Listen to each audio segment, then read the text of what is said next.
Hello, welcome to Radiant Resilience. In this video, I am going to show you a setup for legs up the wall.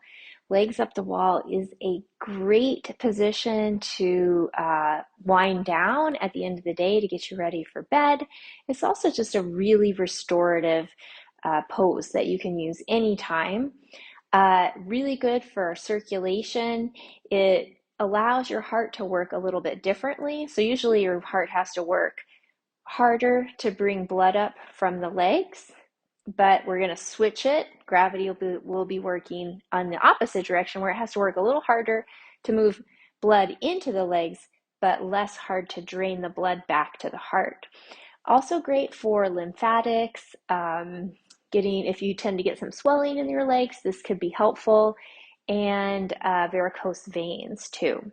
So setup, make sure you have something, you're going to need a wall, and you want something fairly soft under your body so that you're comfortable. Now, you don't need to do this, but I'm going to show you a couple of things that you can do with blankets.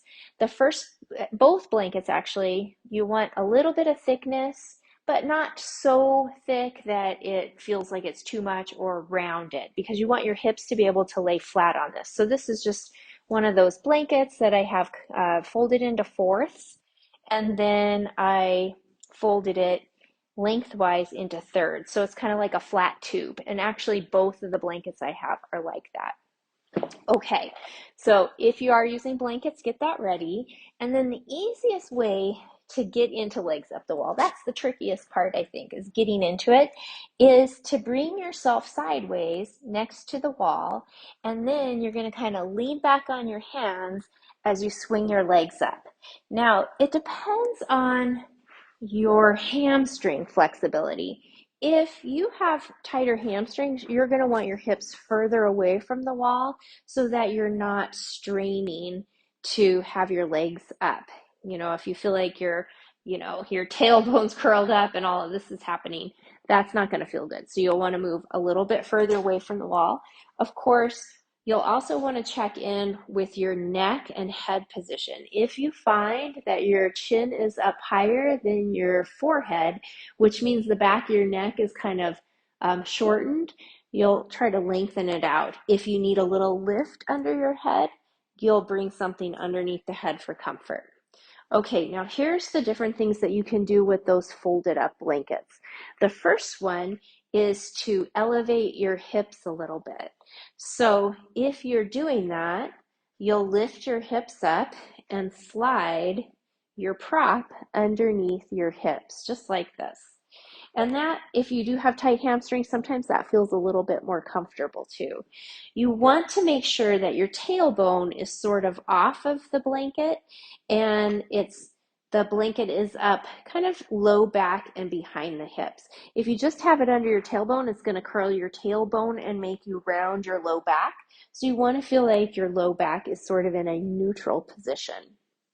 All right, the next thing you can do with the second blanket is and you could also use a strap. You could tighten a strap around your ankles or feet, but I find the blanket is nice because it creates some weight too, is to bring the blanket over the tops of the feet, and you can either let the blanket just hang or you could wrap it around.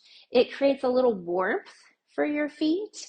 It keeps your feet from kind of opening out as you relax, and it creates a little bit of weight to help anchor your legs and hips down.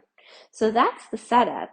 And then you can let your arms come by your sides with your palms facing up, or you could have your hands on your belly or arms overhead. The idea is to find a place where you feel like your shoulders are able to open and relax down.